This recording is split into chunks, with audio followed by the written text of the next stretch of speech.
A spiritual awakening is mandatory. Life can be a contradiction.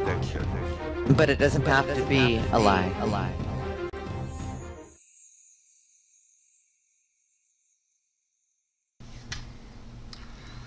Hello everybody, and welcome to the next episode of Contradiction. Contradiction is a series by myself, Bernard Alvarez, and Roxy Lopez, in order to bring up issues, to bring up topic discussions about things in our life that have contradiction, whether they be of the spiritual nature, of the political nature, or of the activist issue nature.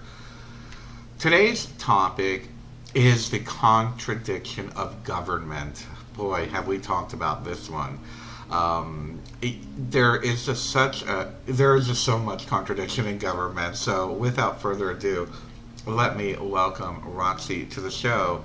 And Roxy, tell us, what is this contradiction of government? It's helpful, but it's deadly. I mean, there's just so much going on. So I'll turn it over to you. Thank you, Bernard. Nice to be here. You know, contradiction in government is a real tough one, because the way our United States of America was set up to be a republic and to be a democracy of check and balances, hence the Republican Party or the Independent Party or the Democratic Party, it's all for check and balances. It's why it was initiated, and it was also put in the hands of we the people. We the people are the governing laws. We the people were to hold government accountable, because we elect them for one reason and one reason only. They represent our voices. They represent our choices, our needs, and our creative abilities to have a wonderful country. And as you well know, that's gone by the wayside. I think here is the contradiction that really kind of screws people up. We are patriotic of our country. We're supposed to be patriotic. I mean, seriously, I live here because I choose to live here. I can move out of the United States. I have that free will to move. There's no law that prohibits me, unless I'm a felon. There's no law that prohibits me from leaving this country. I love the people of my country. I love what it was initially set up to do and run and function as. The contradiction in this, though, is that how do you become or continue being in the spirit of patriotism when you're really angry? We are really angry at our government. We are angry at corporate America. We are angry at the United States corporation that has taken over and made choices that aren't yours and mine for us, who are not speaking for us anymore, hence cutting our voices off. How are we supposed to remain intact, patriotic, and really behind? Patriotism is we're behind our country and our country's choices. Well, a wonderful thing is happening. The walls are coming down and transparency abounds us. And when Obama said, we were going to go to Syria, we said, no, we're not. I'm tired of these wars. It's the same movie over and over again. We saw it with, how many times David Letterman actually said this on his show last night in his little spiel when he comes out in his monologue. He said, how many times can we kill bin Laden? I love it. That's it, though. How many times? That's Hussein, all of them, now Assad, and taking down Mubarak in Egypt, etc., etc., etc. It's the same movie over and over and over again. Let's not go there. What do you and I do about it? It's just like the 3D Matrix. Become aware. Become aware that the system in which we are living in is not the system that was set up and initialized. Number two, we have got to have a voice. You cannot wait for them, meaning government or corporations, to offer us a voice. It is our voice. There is nothing that has changed in the Constitution that says we, the people, are no longer we, the people. All right? That hasn't changed. So, what needs to change is we need to jump out of our contradiction, the way we look at it. See, we can't have our cake and eat it too. We can't say, oh my God, I can't stand the government. I can't stand the Federal Reserve. I hate the corporations. Yet we're complying with all of it. We have to be creative. We have to be outside of the box thinkers. And we have to say it's time to take our country back. And we have to be creative about that. As the vets, truckers, they're out in D.C. this weekend.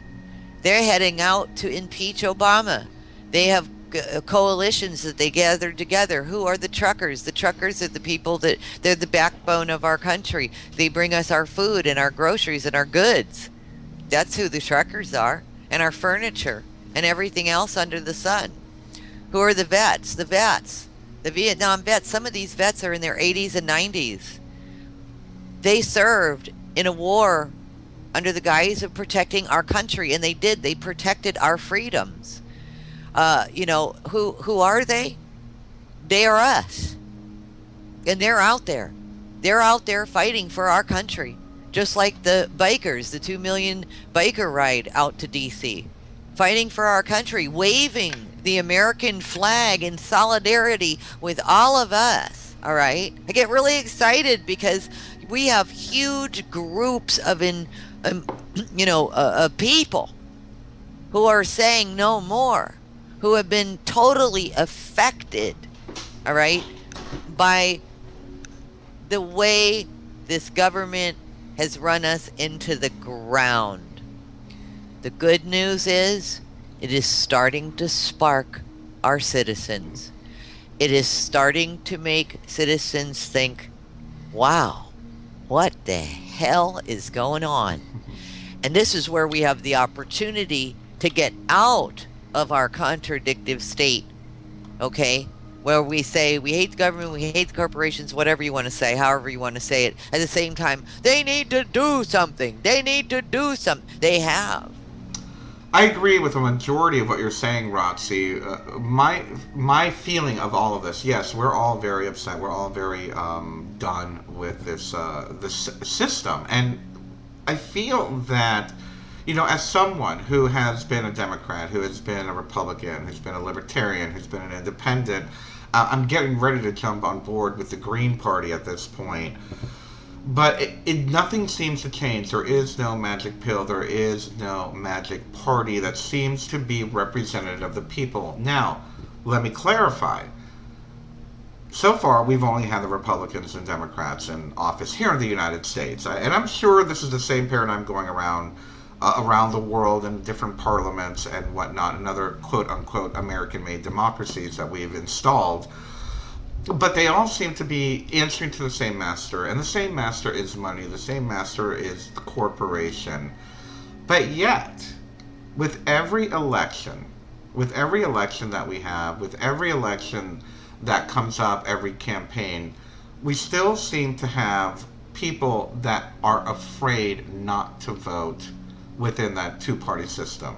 We still have people that are afraid to vote their intuition, afraid to vote what their gut is telling them, because we are so motivated to keep the other guy out. Whether it's keeping out the liberals or keeping out the wacko right-wing lunatic that wants to, make women's vaginas illegal or whatever.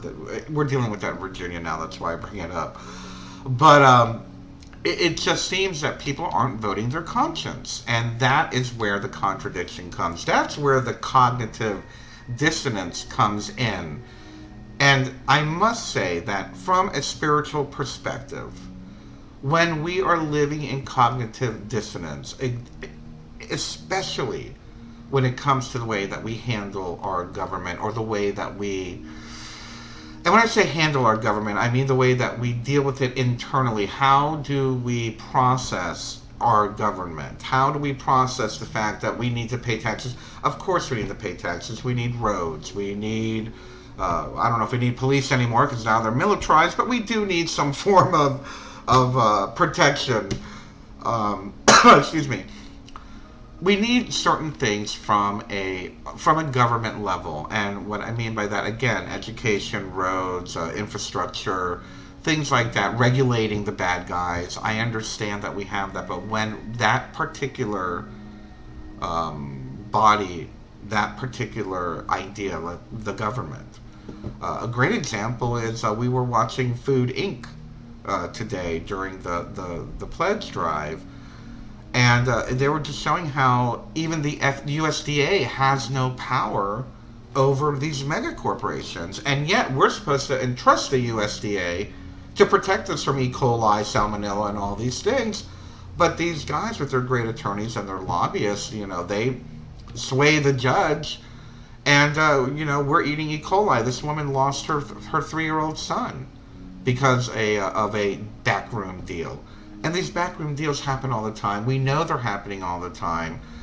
So, contradiction in government. The contradiction for me is the government is supposed to represent the people. The government is supposed to protect the people. But we have now gotten to the point, now this is the part that I don't think people realize. We have now gotten to the point where even if the government wanted to represent the people, even if the government wanted to protect the people from E. coli, they don't have the power. We have given legally the power to the corporation. We have legally given the power of corruption and made it acceptable within the halls of justice. So is there a contradiction in government? There's a very huge contradiction in government. Yes, government is supposed to fix the roads, help with the sewer system, create libraries, create schools, at this point create healthcare, which they're not doing a very good job of that either. That's a whole nother show. But they don't even have the power to protect us from the huge mega corporations. So how do we reconcile this contradiction? How do we reconcile the idea that in the United States, and I'm sure this is happening across the world in many different countries, how do we reconcile the idea that your Constitution, whether it be American, European, Greek, German, whatever it is, that it really has become null and void due to the fact that your government has made so many deals, so many backroom deals with these mega corporations. A great example was the Monsanto Act, where no one can sue Monsanto for any death or whatnot you may have gotten from a genetically modified organism created by Monsanto. So if the government is legislating the legality of megacorporations to do what they will, what is their role in our life? What is their role? Is it to create that two-party paradigm where it becomes divisive? This media toy to keep us fighting with each other? I say yes. I feel it's at this point, the Democrats and the Republicans are merely tools of entertainment for the masses. They don't even matter. They don't even matter. They're just there to put on a show, create divisiveness, while the corporations run wild, do what they wish, and create and cause harm and thrust harm upon humanity without any legal ramifications. So what do? And I'll bring it back to you, Roxy. That's a good one. That's great to leave you on that, huh? Thanks. Well, first of all, I'm going to run for Congress. It won't matter. It won't matter. Exactly. That's why I didn't when I was asked to. Yes. You know, the other thing is government can't function without all the volunteers. Go ahead and go on your local government site, your local county, local city government site. I have been serving in my community on government for many, many years. I actually resigned my chairman position in an environmental committee that I was in. This is all volunteer. We work very hard, and there's over 1 million people throughout the United States that are just volunteers for the government who don't get paid anything at all to Right. do volunteer work. Let me say, what do you do? So I just wanted to let you know that I've been down that road Yeah, trying to yeah. change from that place, and it doesn't happen because it all trickles up to the whatever, to the corporations. You said it so well. You said it so awesome. What do we do though? Again, perception, our own contradiction with it. I'd say the best thing to do for any of us is to get educated. When you get educated, you step out of contradiction. You're no longer in contradiction with your belief system. You step out of that once you get educated. And when we get educated, again, unity consciousness, we start to unify with people like minds or people going after the same goals or what have you to change the world from the inside out. It's an inside job. That's it. All of this is just a 3D matrix we're watching. It's an inside job. So remember, Life is a contradiction. but it doesn't have to be a lie. We'll see you next week. Bye-bye. We love you.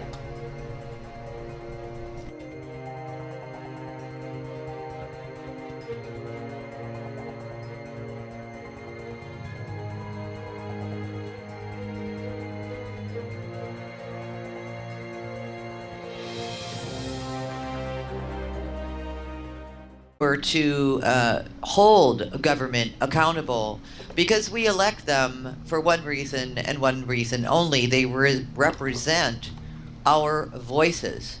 They represent our choices, our needs, and our creative abilities to have a wonderful country. And as you well know, that's gone by the wayside. I think here is the contradiction that really kind of screws people up.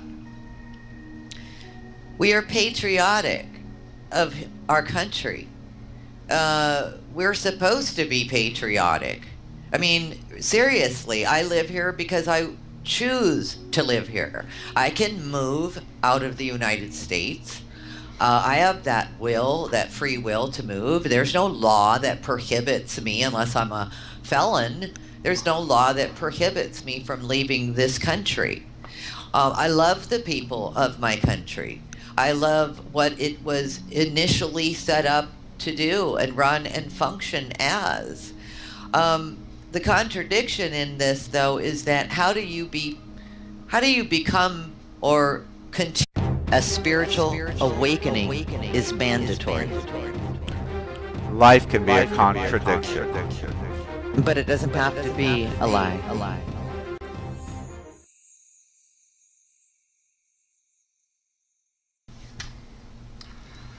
Hello, everybody, and welcome to the next episode of Contradiction. Contradiction is a series by myself, Bernard Alvarez, and Roxy Lopez, in order to bring up issues, to bring up topic discussions about things in our life that have contradiction, whether they be of the spirit. Bernard, nice to be here. You know, contradiction in government is a real tough one because the way our United States of America was set up to be a republic and to be a democracy of check and balances, hence the Republican Party or the Independent Party or the Democratic Party. It's all for check and balances. It's why it was initiated, and it was also put in the hands of we the people. We the people are the governing laws. We the people Spiritual nature, of the political nature, or of the activist issue nature. Today's topic is the contradiction of government. Boy, have we talked about this one. There is just so much contradiction in government. So without further ado, let me welcome Roxy to the show. And Roxy, tell us what is this contradiction of government. It's helpful, but it's deadly. I mean, there's just so much going on. So I'll turn it over to you. Thank you, Bernard.